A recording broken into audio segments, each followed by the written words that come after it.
Bonjour, nous nous retrouvons pour la troisième émission dans le cadre de ce thème au cœur des religions. On s'est quitté la dernière fois avec les livres de l'hindouisme. C'était important de connaître ces livres ou d'avoir un aperçu de ces livres parce que c'est à partir de ces livres que vont se bâtir les croyances. Laissez-moi vous raconter deux petites histoires pour introduire notre sujet. Un proverbe africain dit: si tu ne sais pas d'où tu viens, tu ne pourras savoir où tu vas. En d'autres mots, quelle est notre origine? D'où venons-nous? D'où sortons-nous? Et où allons-nous? Est-ce qu'il y a une destination?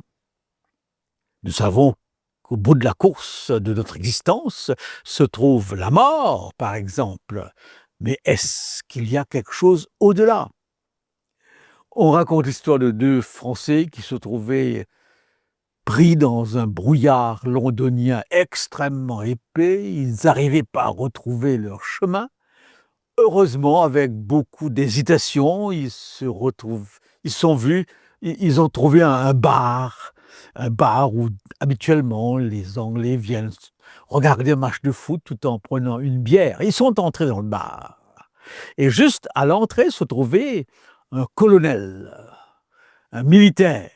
Alors, sur un ton plus ou moins superficiel, un des deux Français a dit à ce colonel: mon pote, savez-vous où nous sommes? Et l'homme a été très offusqué d'être appelé mon pote. Ça manquait de respect, surtout qu'il était un militaire haut gradé. Alors il s'est dressé devant les deux autres en disant: savez-vous qui je suis? Et l'autre Français a éclaté de rire en disant: on n'est pas sorti de l'auberge. Nous ne savons pas, nous, qui nous sommes, et lui, il ne sait pas qui il est. Qui sommes-nous? D'où sortons-nous? Où allons-nous? Pourquoi notre condition d'existence est-elle ainsi? Ce sont les questions premières de nature existentielle. Et nous n'avons que deux réponses à ces questions. La première, c'est la réponse scientifique, la théorie de l'évolution, le Big Bang, et une évolution progressive allant du plus simple au plus complexe, sur des milliers et des milliers, pour ne pas dire des milliards d'années. Et finalement, malgré une évolution sans dessein, sans finalité, c'est l'homme qui est apparu, avec certaines caractéristiques spécifiques qui le distinguent de l'animal. C'est la théorie de l'évolution. Elle peut avoir, cette théorie, une explication de nature religieuse. Ensuite, la deuxième approche, c'est l'approche des religions. Toutes les religions ont une théorie de la création. Donc, la création, c'est la première des croyances religieuses, et une croyance qui jette la base pour toutes les autres croyances qui vont suivre. Alors, quelle est la théorie de la création dans l'hindouisme, dans la mesure où nous pouvons le comprendre? Disons dans un premier temps que les textes représentent un labyrinthe où nous n'avons pas d'explication claire de la création du monde. D'ailleurs, les spécialistes n'utilisent pas le mot création pour parler de l'hindouisme dans ce domaine, mais de cosmogonie. Laissez-moi vous lire deux textes. Cela va vous habituer au côté abstrait de l'hindouisme quand il s'agit de nous expliquer les choses. Dans le Rig Veda, vous avez cette déclaration. Il y avait au commencement un chaos originel.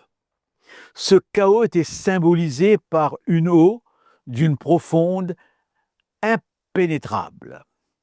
Le temps primordial ou primitif était un non-temps. sans être, sans espace, sans nuit, ni jour. Bref, une respiration sans souffle. Pour des raisons que personne ne comprend, la non-existence devient existence. Sous l'effet de la chaleur, l'être indéfinissable se différencie en énergie masculine et féminine. De ces forces naîtront les dieux. À partir d'une création, d'une pensée créatrice, sous l'effet du désir, la création a eu lieu. Je ne sais pas si vous êtes arrivé à saisir quelque chose. Comment comprendre une respiration sans souffle? Comment comprendre un temps où il n'y a pas d'être, il n'y a pas d'espace, il n'y a pas de nuit? Texte très philosophique, mais une philosophie très, très abstraite. Je vous lis un deuxième texte. Il n'y avait pas l'être. Il n'y avait pas le non-être en ce temps-là. Il n'y avait ni l'espace, ni le firmament. Quel était le contenu? Où était-ce au-delà? Sous la garde de qui? Y avait-il de l'eau profonde, de l'eau sans fondamentale? Ni la mort, ni la non-mort n'étaient en ce temps-là. Point de signe distinguant la nuit du jour. L'un respirait sans souffle, mu de soi-même, rien d'autre n'existait par ailleurs. À l'origine, les ténèbres couvraient la terre. Tout ce qu'on voit n'était qu'onde indistincte, enfermé dans le vide, le devenant. L'un prit alors naissance par le pouvoir de la chaleur. D'abord se développa le désir, qui fut le premier germe de la pensée, cherchant avec réflexion en leur âme. Avouez que c'est pas si simple. Et alors, vous avez différentes théories d'un livre à l'autre. Et il n'y a pas une harmonisation de ces théories. Commençons par la première. Vous avez peut-être assisté à une cérémonie hindoue. La prière commence par un son, une mélodie sans parole, un bruit. Eh bien oui, c'est le son primordial, à partir duquel l'univers est sorti. Et dans le symbolisme de l'hindouisme, vous avez le chiffre 3 qui apparaît d'une manière évidente, ensuite le chiffre O, la lettre O. La lettre O symbolise le silence, le son. Et le chiffre 3, la trinité hindoue, appelée Trimurti. Brahma, le dieu créateur, Vishnu, le dieu conservateur, et Shiva, le dieu destructeur. Nous reviendrons dans la prochaine émission sur les dieux de l'hindouisme. Et vous avez cette idée que la création se fait à partir du son, à partir d'une énergie. Et de ce son, la création aura lieu. Donc, il y a quelque chose qui préexistait, le son.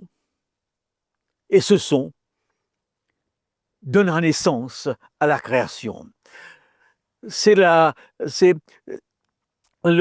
deuxième description nous dit qu'il y avait un dieu créateur appelé Brahman. Ce premier dieu était le dieu de la triade. Il a créé le monde tout simplement en ouvrant les yeux. Et quand il ferma les yeux, à la fin de chaque période ou de temps, ou kalpa, la création s'arrête et un autre cycle commence. Dans la vision hindoue, il y a plusieurs périodes du temps qui s'étendent sur une période vraiment très longue. Ces périodes s'appellent kalpa. Et après chaque kalpa, il y a un renouvellement, une renaissance, un recommencement. N'est-ce pas? Alors ici, symbolisé par les yeux de Brahma qui s'ouvrent et qui donnent naissance et qui se ferment, et tout s'arrête. Dans un Purana, qui est un autre livre, Brahma se crée les démons à partir de sa cuisse. Il abandonne ensuite son corps et la nuit apparaît. Et après avoir créé les dieux de sa bouche, il abandonne son deuxième corps et le jour apparaît. Dans le Rig Veda, vous avez une autre description où le divin est auto-existant et à partir d'une pensée, il créa les eaux. Il plaça sa semence dans les eaux et sa semence devint un œuf d'or, aussi brillant que le soleil. Dans cet œuf, il est lui-même né en tant que Brahma, le progéniteur du monde entier. Le divin demeura dans cet œuf pendant toute une année. Ensuite, il se divisa en deux et les cieux et la terre furent créés. Une dernière description nous fait comprendre tout simplement qu'il y avait une substance au départ appelée Prakriti. Cette substance appelée Prakriti deviendra dans d'autres livres la nature, la seule réalité. Et des philosophes vont nous proposer l'idée que le Prakriti est la seule réalité, que cette réalité est une émanation de Dieu. Voilà donc une description, mais vous admettez que ce n'est pas si simple, rien n'est clair.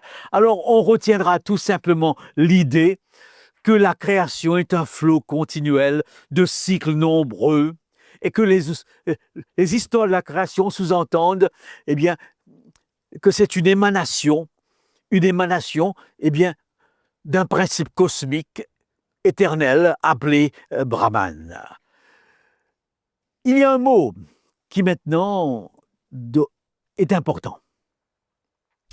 Parce que l'univers qui sort de tout ce que nous avons dit, sans trop pouvoir les comprendre, est appelé Dharma. Et Dharma, c'est une vérité universelle, éternelle, sur laquelle tout est fondé et qui assure la cohésion du monde. Le Dharma, c'est le principe cosmique qui maintient l'univers. Et d'ailleurs, on parle beaucoup d'hindouisme, mais ce mot hindouisme, c'est les Anglais qui l'ont inventé. Ils ont appelé hindou la civilisation qui se trouvait des deux côtés de la rivière Indus, qui se trouve encore aujourd'hui au Pakistan. Et les hindous appellent leur religion le Sanatana Dharma, c'est-à-dire la religion de l'ordre cosmique, de l'ordre universel. Les hindous trouvent un rapport très étroit entre le cosmos et leur religion. Donc, Dharma, c'est en premier lieu un principe cosmique. Dharma a une dimension sociale. Dharma assigne à chacun sa place dans la société, le rôle qu'il a à jouer dans le maintien de l'ensemble. Je vous lis un texte. La sérénité, la maîtrise de soi, la pureté, la patience, la droiture, la connaissance, la sagesse, la piété sont les devoirs naturels de Brahman. L'héroïsme, la vigueur, la fermeté, l'adresse, ne pas fuir au combat, le don et l'exercice du pouvoir sont des devoirs naturels des Kshatriyas. Le labourage, le soin du médaille, la négoce sont les devoirs naturels des Vaishyas. Quant aux Sudras, leur devoir est de servir. Donc, il y a ce dharma social qui est synonyme de la société, une société qui est séparée en 4 classes, en 4 castes, et chaque caste doit respecter sa position, ne doit pas sortir dans ses limites. La société hindoue repose fondamentalement sur le concept des castes. Et ces castes nous viennent de la création. Eh bien oui, il faut distinguer ces 4 classes. Il ne faut pas que les gens qui appartiennent à une classe par rapport à une autre se mélangent. Et le péché le plus grand, c'est lorsque le dharma est complètement bouleversé à la suite de mariage entre castes différents ou de profession d'une caste à l'autre. Il est vrai que le gouvernement indien a aboli le système des castes, mais semble-t-il que ce système existe toujours. Et ce système oriente la société hindoue. Voilà donc ce qu'on peut dire de la création. C'est une émanation. Il y a toujours eu quelque chose qui a toujours existé, qui a été auto-existant. Et la description de cette émanation est de nature vraiment, comme vous l'avez dit, soit abstraite ou mythologique. Un œuf qui se sépare, de cet œuf jaillit le ciel, la terre, ou une autre séparation donne l'homme et la femme. Eh bien, arrivons maintenant très simplement à la description de la création dans la Bible. Elle est totalement différente et beaucoup plus simple à comprendre. Dans la Genèse, eh bien, nous avons le concept que la terre était informe et vide. C'était le chaos, n'est-ce pas? Où il n'y avait absolument rien. Le monde était indifférencié, non structuré. Ce n'était pas à tout point un chaos primitif. Il y avait bien peut-être une matière première, mais qu'on ne pouvait pas distinguer. C'est pas aussi simple. Lorsque le texte dit « au commencement, Dieu créa », il créa à partir de quelque chose. Est-ce que cette chose, c'est lui-même, ou est-ce que c'est quelque chose qu'il met en place? On peut, pour simplifier, avec Alexandre Westphal, comparer l'univers à un édifice, dans le sens biblique. Cet édifice est distingué par trois choses: l'immeuble, le mobilier et l'habitant. On peut ainsi voir ces trois actes dans le premier chapitre de la Genèse. Le premier acte, en trois paroles, a pour objectif de bâtir l'immeuble: la lumière, la distinction du ciel et de la terre. Ensuite, la séparation des terres et des mers.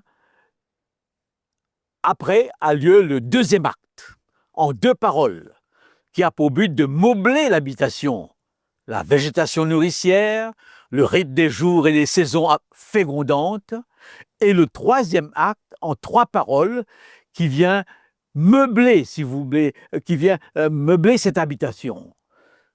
La création des poissons et des oiseaux, des animaux domestiques, et finalement de l'homme, qui est le but suprême de la création. Dieu a créé avec sa parole. La création soit est bonne, même très bonne. Dieu crée en l'espace de 6 jours, et le 7e jour, il se repose.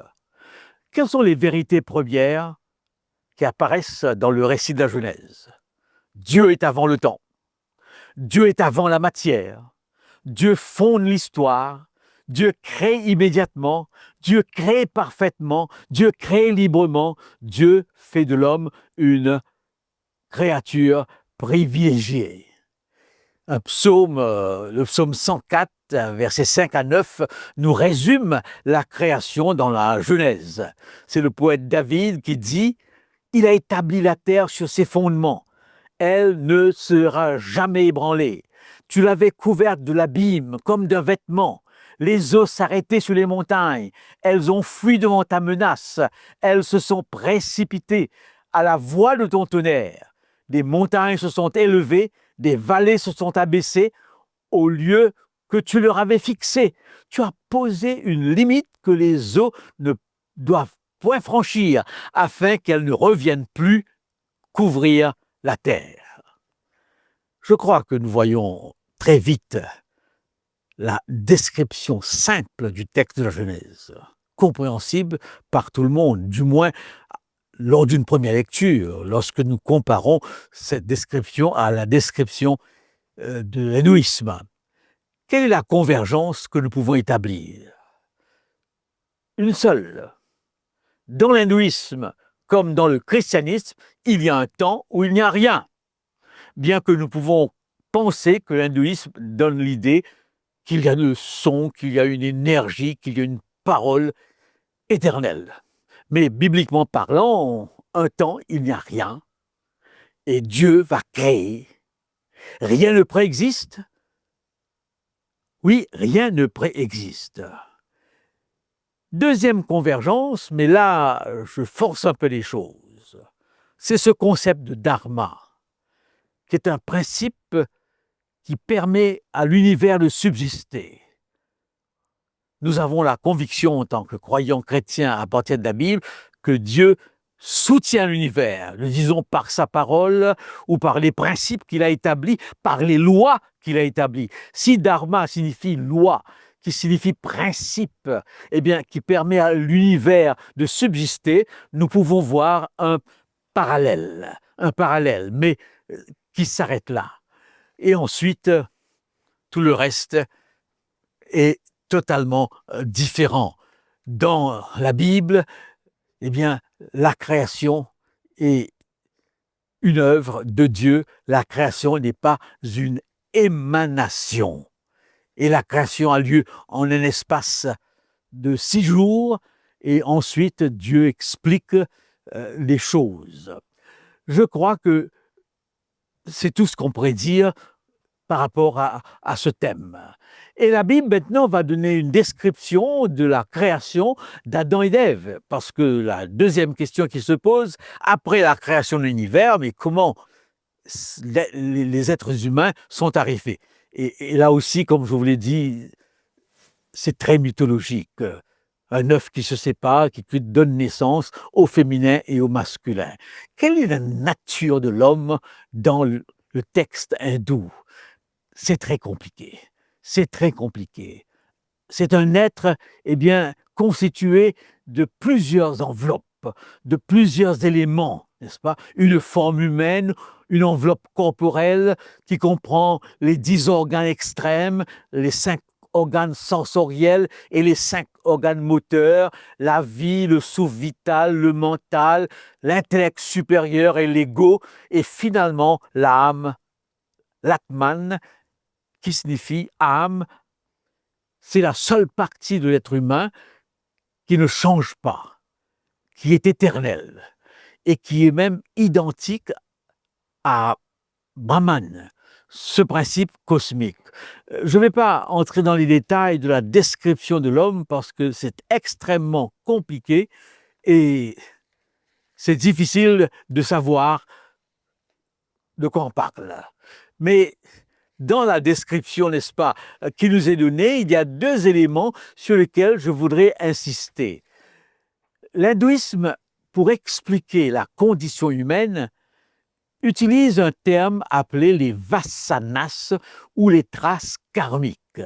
Karma, c'est la loi, eh bien, qui régit les bonnes et les mauvaises actions. La loi de la rétribution, nous aurons tout un exposé sur karma.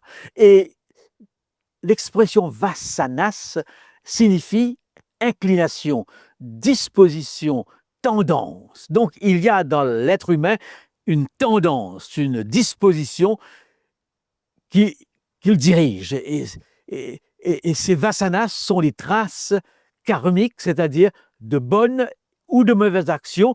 Et ce sont ces traces karmiques qui vont déterminer la réincarnation. Je voudrais vous lire un texte qui essaye d'expliquer cela.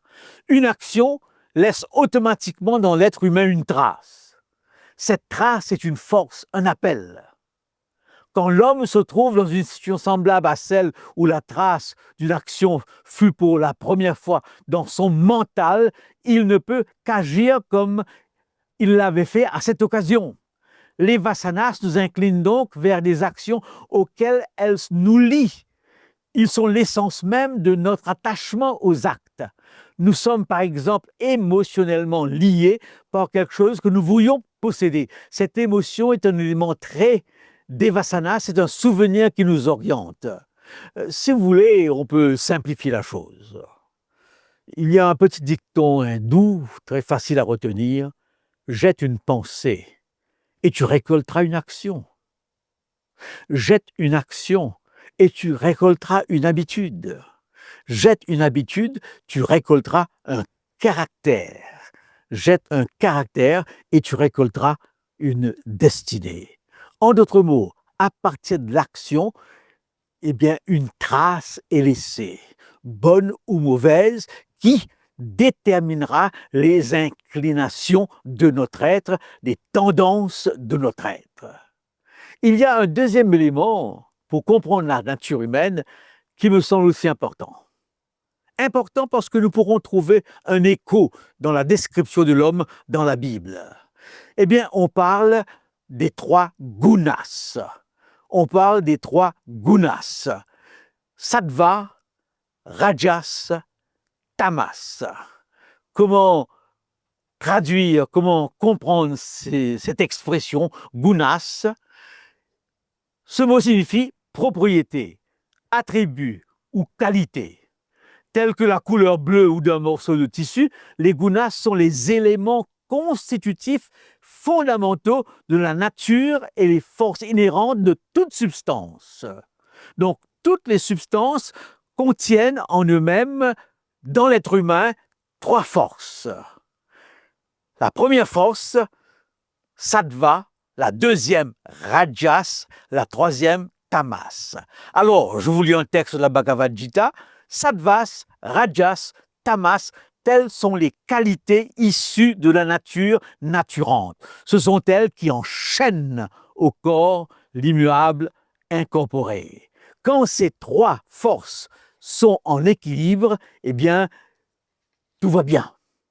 Alors, quelles sont ces trois forces? J'ai plusieurs textes, mais je vais juste lire une ou deux.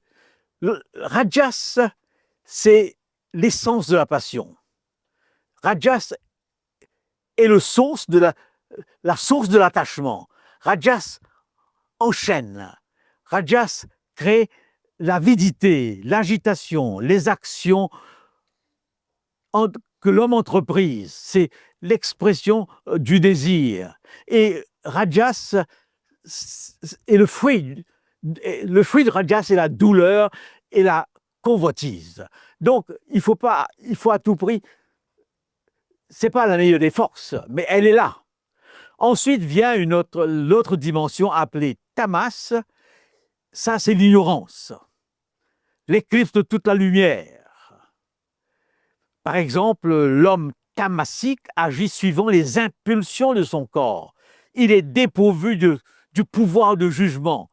Il ne se maintient pas en vie pour satisfaire ses sens. Il ne demeure que sur le plan instinctif. Donc, rajas, c'est la passion, une passion qui enchaîne. Tamas, c'est l'élément sombre, l'élément, n'est-ce pas, destructeur de la vie. Et sattva, c'est l'élément lumineux. Alors, on pourrait tout simplement dire ceci, il y a chez l'être humain est un être d'ombre et de lumière, de grandeur et de faiblesse. Il est tantôt ange, tantôt bête. Et ce sont ces trois forces, luminosité, obscurité et une force qui se trouve entre les deux, qui permet à l'être humain de s'exprimer. Encore une fois, ces choses ne sont pas simples à saisir. Arrivons maintenant à la Bible. Je te loue de ce que je suis une créature merveilleuse, dit David. L'homme est créé à l'image et à la ressemblance de Dieu, non pas identique à Dieu. L'homme n'est pas Dieu, il n'est pas un petit Dieu, il est un homme, un souffle, une paille que le vent dissipe. Sa vie prend sa source en Dieu. Oui, Dieu créa l'homme et la femme à son image. Et les deux sont égaux. C'est très important de le souligner dans la Bible. Lorsque Adam voit Ève, et il s'écrie « Voici celle qui est chair de ma chair et os de mes os, on l'appellera femme ». Et dans le chapitre 5, il est dit que les deux sont à l'image de Dieu. Faisons l'homme à notre image. La Bible, donc, en un seul verset, nous explique la création de l'homme. Dieu forma l'homme de la poussière de la terre, il souffla dans ses narines un souffle de vie et l'homme devint un être vivant. À la mort, l'homme retourne à la poussière, il se désagrège. L'expression « il devint une âme vivante » signifie tout simplement « il devint un être vivant ». Et là, vous avez un élément très important qu'il faut retenir. Dans la pensée hébraïque, l'âme n'est pas un élément du corps qui soit autosuffisant, auto-existant. Nous ne sommes pas faits bibliquement de pièces détachées, le corps d'un côté, l'esprit de l'autre côté et l'âme d'un autre côté. Et l'apôtre Paul, dans un texte, nous dit ceci, que votre être tout entier, l'esprit, l'âme et le corps soient conservés irrépréhensibles lors de l'avènement de notre Seigneur Jésus-Christ. Donc, l'être humain est un tout. Est un tout. Il est vrai, parfois, quand vous lisez l'Évangile, vous voyez qu'on parle de l'homme dans les termes de esprit, âme et corps. Mais à chaque fois que dans les évangiles, on parle de l'esprit et de l'âme et du corps, on ne veut pas parler de quelque chose qui soit autonome. On veut s'adresser à une dimension de l'homme. Quand on parle de son esprit, c'est sa dimension intellectuelle, c'est sa dimension spirituelle. Quand on parle de son âme, c'est sa dimension émotionnelle, de sensibilité. Quand on parle de son corps, c'est sa dimension physique. J'ai un texte ici, n'est-ce pas, de Claude Tresmontant, théologien catholique, dans son livre « Essai sur la pensée hébraïque », il dit ceci, « L'homme est une âme vivante. Il ne faut pas interpréter la notion hébraïque d'âme à partir du dualisme platonicien. Ignorant la dichotomie âme-corps, l'hébreu ne fait pas de l'âme cette réalité désincarnée, qu'elle est pour nous précisément parce que nous l'opposons au corps. En hébreu, l'âme, c'est l'homme. On ne doit pas dire que l'homme a une âme, mais qu'il est une âme. Alors, nous avons vu la création de l'univers dans des termes vraiment abstraits, mythologiques. L'idée principale qu'il faut retenir, et je l'ai dit déjà, je le répète, c'est que dans l'hindouisme, la création est une émanation. Une émanation de Brahman, principe cosmique, énergie primordiale, mais c'est une émanation. Et dans la pensée chrétienne, la création est un acte divin, Dieu qui crée à partir de rien. Dans l'hindouisme, l'homme et la femme sont créés d'une manière mythologique. Un œuf qui se sépare, dans le masculin et le féminin. D'où vient cet œuf? Il y a plusieurs théories de Brahman, etc. Mais ce Brahman n'est pas un être personnel, alors c'est très difficile de le dire.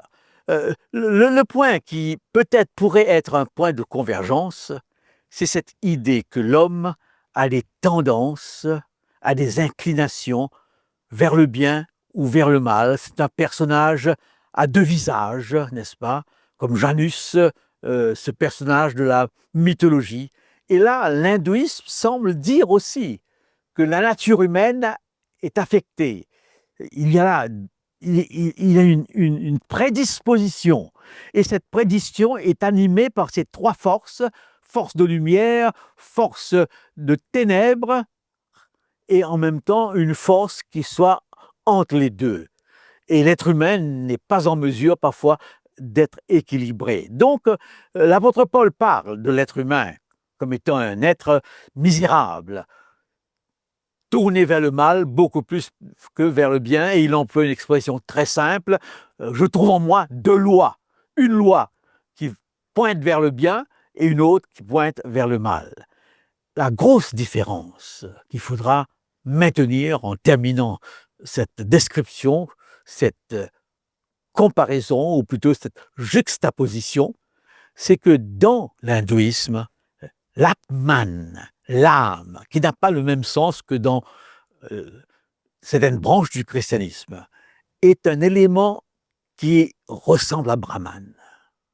En d'autres mots, les êtres humains sont des dieux déchus, des dieux sur terre, et en eux se trouve un principe éternel, inchangeable, l'Atman. Nous y reviendrons peut-être dans un autre passage, mais si vous le comprenez, eh bien, ça vous permet de comprendre pourquoi dans toutes les théories hindoues sur l'épanouissement, que ce soit au travers du yoga ou au travers d'autres rituels, on est invité à se regarder, à se tourner ses yeux vers l'intérieur de son corps, parce que là réside justement l'Atman qu'il faudra à tout prix libérer par des pratiques rituelles ou qui sera libéré au travers de la réincarnation. Cette idée est complètement étrangère à la Bible.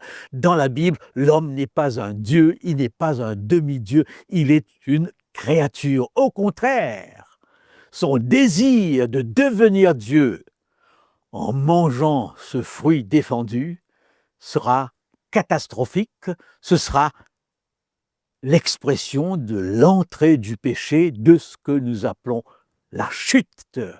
La chute de l'homme est explicable dans la Bible, tandis que la chute de l'Atman dans le corps humain n'est pas explicable. Un jour, j'ai demandé à un prêtre hindou, mais comment vous expliquez l'origine de la chute de l'homme, l'Atman qui est incorporé? Et il m'a dit tout simplement, quand un bœuf tombe dans un trou, on le retire tout simplement, on ne cherche pas quelle est l'origine. Quelle est l'origine? Si quelqu'un est transpercé par une flèche, qui a lancé la flèche, c'est pas important, enlevons la flèche. La Bible prend une autre position. Nous pouvons connaître qui nous sommes, de quoi nous sommes faits, pour pouvoir avoir une idée vers quoi nous marchons, quel est l'idéal, quelle est la destination. Dans notre prochaine émission, après avoir vu la création, j'avoue, d'une manière assez abstraite pour l'hindouisme, mais beaucoup plus simple et compréhensible pour le christianisme, nous aborderons la question des dieux de l'hindouisme. Il y a environ 33 millions de dieux dans l'hindouisme. Qu'est-ce que cela signifie? Comment comprendre cela? Et quel est le rapport entre les dieux de l'hindouisme et les dieux du christianisme? C'est notre prochaine émission. Je vous dis à la prochaine fois. Soyez présents et nous continuons notre investigation. Merci.